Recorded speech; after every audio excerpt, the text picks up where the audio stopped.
May is Disability Awareness Month, and joining us for our monthly sales tip is Zach Wilding of One America. Zach, welcome to NAIFA, Indiana this month. Thanks for having me, Joe. I appreciate it very much. Just as a quick introduction to myself, my name's Zach Wilding. I'm a sales representative at One America. One America, for those of you that are not familiar, is located in downtown Indianapolis. That's where we're headquartered.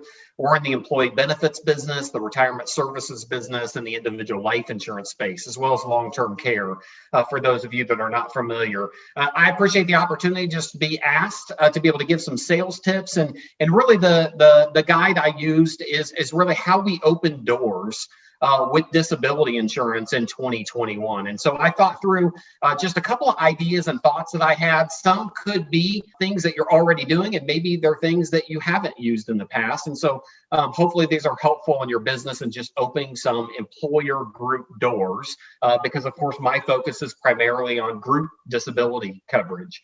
The first one that I want to talk through is just making sure we always keep it simple.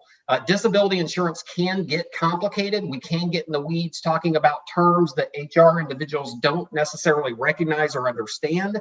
Things like gainful occupation and special conditions and self-reported limitations and things like that. And so I would just suggest to all of us, and I try to do this myself and don't do it perfectly, is stay away from insurance terminology. So what is disability insurance? It's paycheck protection. In the event I can't work for a period of time and my income is stopped, it's there to be able to help replace my income and to help me meet my monthly obligations. And I think that's one of the key things when we're opening the door with HR individuals, that we make sure we keep it simple and to make sure we limit the insurance terminology that we're using. The other thing I wanted to mention is focus on selling the gatekeeper on why they individually or personally need disability insurance.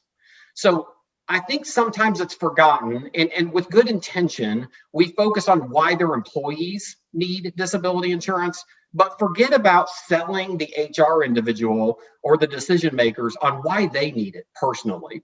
And I've just learned over time, if that individual believes that they need it themselves, they're going to push for all employees to get access to it so they can get access to it. So making sure that we sell the gatekeeper on why it's important to them. And then ultimately it's a downhill run at that point in time. The other thing is bringing new ideas to the table. And I had mentioned at the beginning, how do we sell disability insurance in 2021? The reason I said that is there are some new opportunities that we should be taking advantage of because of the pandemic. And what that is to me is this.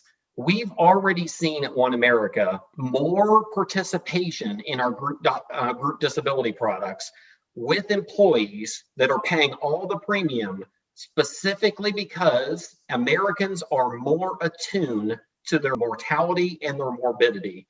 Meaning, just based on everything we've been through in the last 14 months in the pandemic, people are very aware that they're vulnerable.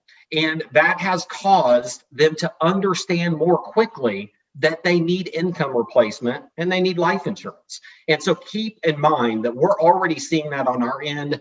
Individual employees and Americans are more attuned to protecting themselves and understanding the value of these benefits. And finally, don't be afraid to get in the weeds if you have an HR or a business owner that really likes new, fresh ideas that they never heard before. And this one's a detailed one, and one we can't spend enough time going through in detail, but there are ways with group disability insurance that you can change a taxable employer-paid disability plan to a tax-free disability plan. And there's a lot of obvious power in that. If I'm disabled and I get a 60% benefit and it's taxable, that's a big difference from a take-home standpoint than a 60% tax-free benefit. And I'm referencing what's called a tax choice plan or using IRS code 2004-55. And yes, this idea is in the weeds. It's been around for a little while, but I will tell you, most employers have never heard of it. So if you're looking for a new idea to be able to bring to a client to open the door, and you know that client is really detailed oriented and wants the new thing and wants to be innovative, don't shy away from bringing that to the table, because most employers are not aware that we have the ability to do that. I'd love to talk to you more about any of these options or ideas that I've shared. Hopefully one or a couple of them are helpful to you in your business.